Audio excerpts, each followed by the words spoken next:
معزز سامعین گرامی قدر، حضرت علی کی سیرت کے حوالے سے گفتگو چل رہی ہے۔ حضرت علی کی سیرت کے اندر چند ابواب ایسے ہیں جن کا بارہا آپ کے سامنے تذکرہ کیا۔ ایک تو ان کی فقاہت، ایک ان کا زہد و تقوی، ایک ان کی بہادری جس کے چرچے اتنا عرصہ گزر جانے کے بعد بھی زندہ ہیں۔ نبی کریم صلی اللہ علیہ وسلم کے دنیا سے چلے جانے کے بعد عصر حاضر کے اندر یہ پروپیگنڈا کیا جاتا ہے کہ حضرت علی کے نعوذ باللہ پہلے 3 خلفاء کے ساتھ کچھ اختلافات تھے۔ حضرت علی خود اپنے صحابہ کو یعنی حضرت علی اپنے ساتھیوں کو مخاطب کر کے کہتے ہیں، کیا میں تمہیں بتاؤں امت کے اندر سب سے افضل ہستی کون سی ہے نبی کے بعد؟ پھر دوسری روایت میں ہے کہ میں کیا تمہیں بتلاؤں کہ انبیاء کے بعد کائنات میں سب سے افضل کون ہے؟ تو آپ کے ساتھیوں نے پوچھا کون ہے؟ تو آپ نے کہا ابو بکر۔ خود کہہ رہے ہیں، حضرت علی خود کہہ رہے ہیں۔ کون سے اختلافات، کون سی لڑائیاں؟ حضرت علی نے اپنے ساتھیوں کو کہا کسی نے میری تعریف میں مبالغہ کیا اور مجھے ابو بکر و عمر سے افضل کہا، میں اس کو درے لگاؤں گا۔ صحیح سند سے ثابت ہے۔ کون سے اختلافات، کون سی لڑائیاں؟ حضرت ابو بکر کے بارے میں آپ کا اپنا ہی بیٹا بیان کرتا ہے کہ میرا باپ حضرت علی مجھے مخاطب ہو کے کہہ رہے ہیں کہ نبیوں کے بعد سب سے افضل ابو بکر ہیں، پھر عمر ہے، پھر تیسرا ہے، اور میں نے ڈرتے ہوئے تیسرے کے بارے میں یہ گمان کیا کہ وہ عثمان ہے، اور بعد میں مجھے پتا چلا بے شک وہ عثمان ہے، بے شک وہ عثمان ہی ہے تیسرے۔ ہاں، آپ کے سامنے اجماع امت رکھ چکا ہوں۔ یہ ترتیب اسی طرح ہے جس طرح نبی کریم صلی اللہ علیہ وسلم نے حدیث عشرہ مبشرہ میں ایک ہی سانس میں جس ترتیب کے ساتھ جن صحابہ کا نام لیا، یہ ترتیب اسی طرح قائم ہے۔ ہاں، امت کے اندر چوتھے نمبر پہ نبیوں کے بعد اگر سب سے افضل کوئی ہستی ہے وہ حضرت علی کی ہے۔ حضرت علی اور اولین خلفائے راشدین کے ساتھ جو اختلاف بیان کیا جاتا ہے اس کی کوئی حقیقت نہیں، وہ ایک قصے کہانیوں کا باب تو ہو سکتا ہے، حقیقت سے بہت دور ہے۔ حضرت علی ایک عدن کی چادر پہنا کرتے تھے۔ آپ سے پوچھا گیا آپ ہر وقت یہی چادر لیتے ہیں، اس کی کیا وجہ ہے؟ کہا ہاں میں اس لیے لیتا ہوں، یہ میرے دوست، یہ میرے یار، یہ میرے جگری یار نے مجھے تحفے میں دی۔ آپ کا جگری یار کون تھا؟ میرا جگری یار عمر تھا۔ صرف عمر کی عطا کردہ چادر پہنتے رہے، اور اختلافات ہوں تو کیسے ہوں۔ حضرت علی کے ساتھ ایک خوبصورت نوجوان لمبے بالوں والا بیٹھا ہے، آپ کے ساتھی آئے، کہا یہ کون ہے؟ کہا یہ میرا بیٹا عثمان ہے۔ یہ اختلاف ہیں، تم نے اختلافات کی کہانیاں بنائی ہوئی۔ کوئی تینوں خلفاء کے ساتھ اختلاف نہیں تھے، تینوں خلفاء کے مشیر رہے۔ حضرت عثمان کے باب کے اندر جب حضرت عبد الرحمن ابن عوف نے حضرت علی کو کہا تھا اگر میرا فیصلہ عثمان کے حق میں ہوا تو تمہیں اعتراض نہیں ہوگا، اللہ کی قسم حضرت علی نے ثابت کیا۔ جس وقت عبد الرحمن ابن عوف نے حضرت علی کو کہا میں مدینہ کے گھر گھر میں گیا ہوں، ہر گھر سے ایک ہی آواز آئی ہے عثمان علی سے بہتر ہے، میں عثمان کے ہاتھ پہ خلافت کی بیعت کرتا ہوں۔ ابھی اعلان کیا ہے، سب سے پہلے جس نے بیعت کی وہ حضرت علی تھے، سب سے پہلے۔ آپ کہتے ہو اختلافات تھے، کوئی اختلافات نہیں تھے۔ یہ تو حضرت علی کا تینوں خلفاء کی زندگی کا جب ہم نے جائزہ لیا اس کے اندر بے شمار اور متعدد واقعات آپ کے سامنے رکھے۔ حضرت علی کے 7 خلفاء کے تعلقات کیسے تھے؟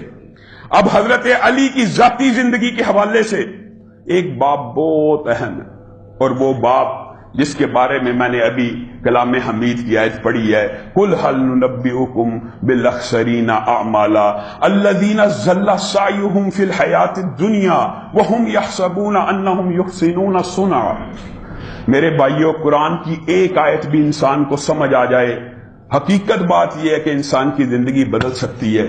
قرآن کی یہ آیت آپ کو اور مجھے کیا دعوت فکر دے رہی ہے؟ وہی دعوت فکر دے رہی ہے جو زندگی پہلے 3 خلفاء نے گزاری۔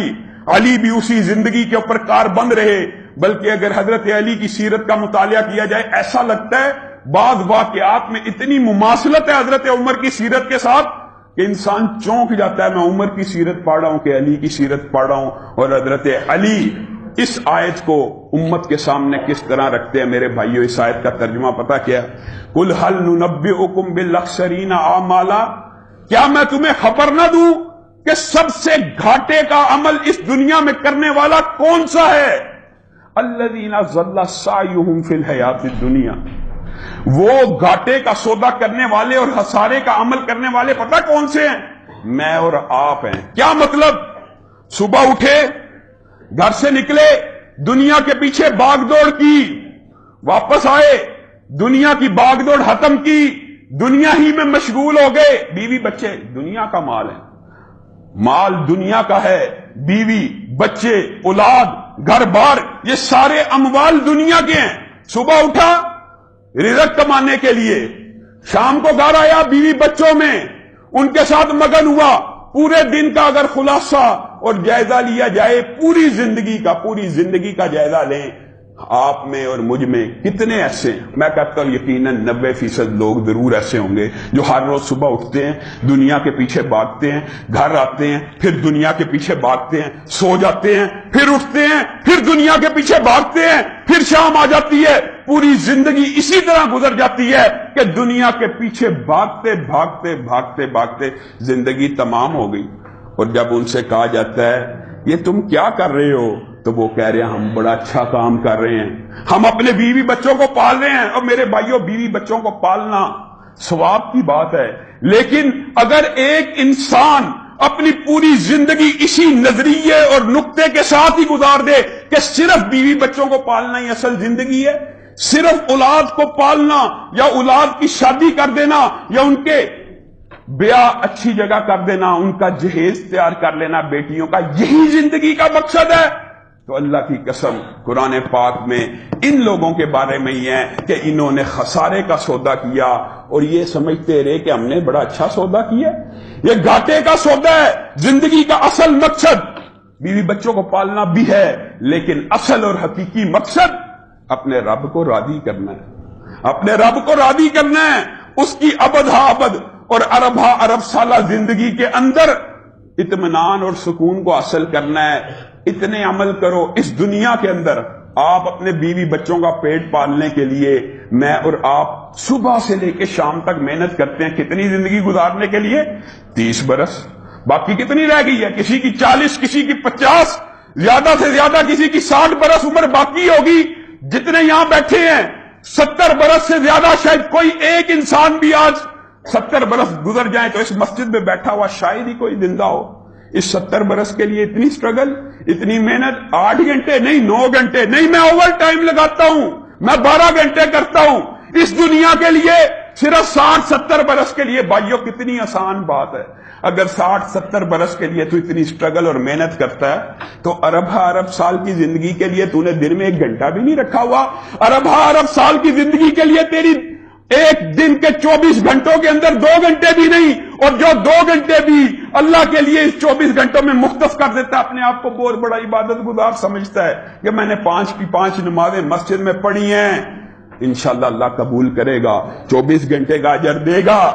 لیکن خود اپنے ضمیر سے پوچھئے کیا آپ نے اللہ کی عبادت کا حق ادا کیا ہے؟ آپ نے تو اپنے بیوی بچوں سے بھی کم وقت اللہ رب العزت کے لیے مختص کیا ہوا ہے۔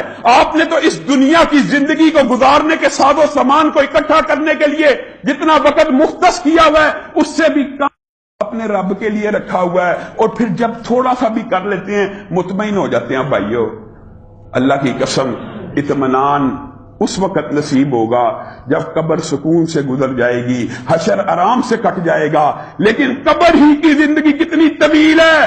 کیا میرے اور آپ کے پاس اتنے اعمال ہیں کہ ہم قبر کی اتنی لمبی زندگی پتہ نہیں کب قیامت آنی ہے؟ کیا ہر روز کا مال ہم نے قبر میں اپنے ساتھ لے لیا ہے؟